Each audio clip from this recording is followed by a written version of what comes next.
Hi everyone, welcome to our live stream. And today I have the privilege of having a guest who is very special and remarkable writer, Daniel Pink. Before we get to specific books, I also want to say a little bit about Daniel's own experience. So I think he would be a classic good student in Asian parents' eyes.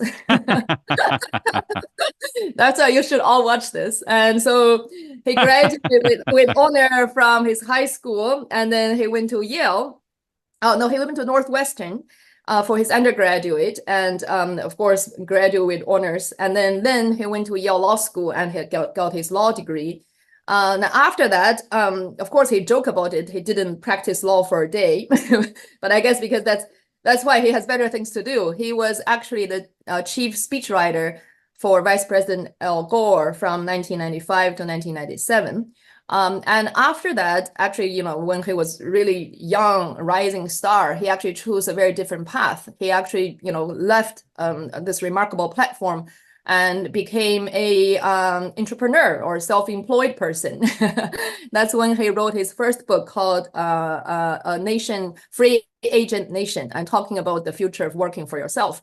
It was really interesting reading this title today because now this is a reality. But think about this is 25 years ago almost, when that was very much a new concept.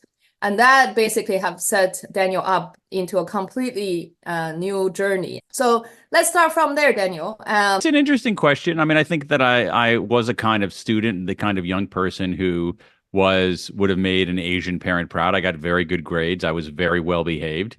But at a certain point in my life, I realized that was not the path to being happy or to actually producing good work. And I think both of those are really important. And so that's obviously a very American perspective. But I grew up in a relatively small town in the middle of the United States.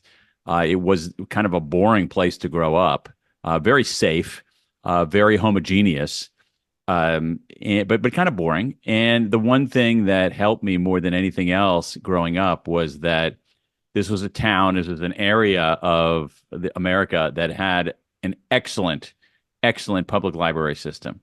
I spent an enormous part of my childhood in the local public libraries. They were a lifeline for me. They were a godsend for me. And had I grown up somewhere else, had I grown up in a place that didn't have this excellent public library system, I'm not sure I would have become a writer. I think I think it's the circumstance of growing up in a place that was both boring and had a public library helped me become a writer.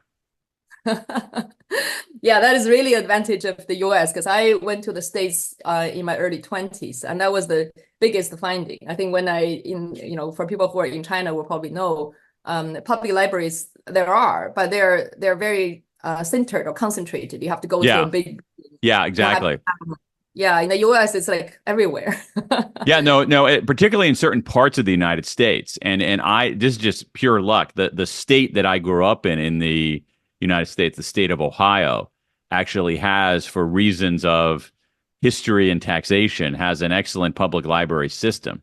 And so even the town in which I grew up, which is a town that had 13,000 people, that's the size of the town, just 13,000 people. Tiny. Yeah. It had a really good library.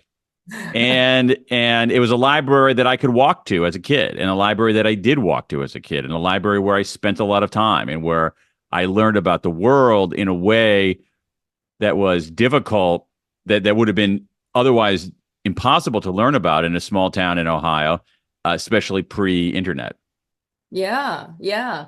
So I think that's a big takeaway for everyone. Now we don't. No, I was lucky because the town that I grew up in was a very safe, calm. It was not it was not some kind of desperately poor, difficult place to grow up. So I was very safe walking around and everything like that. So I had, so in a way, it was, I had the physical safety of being able to walk to the library and do what I wanted.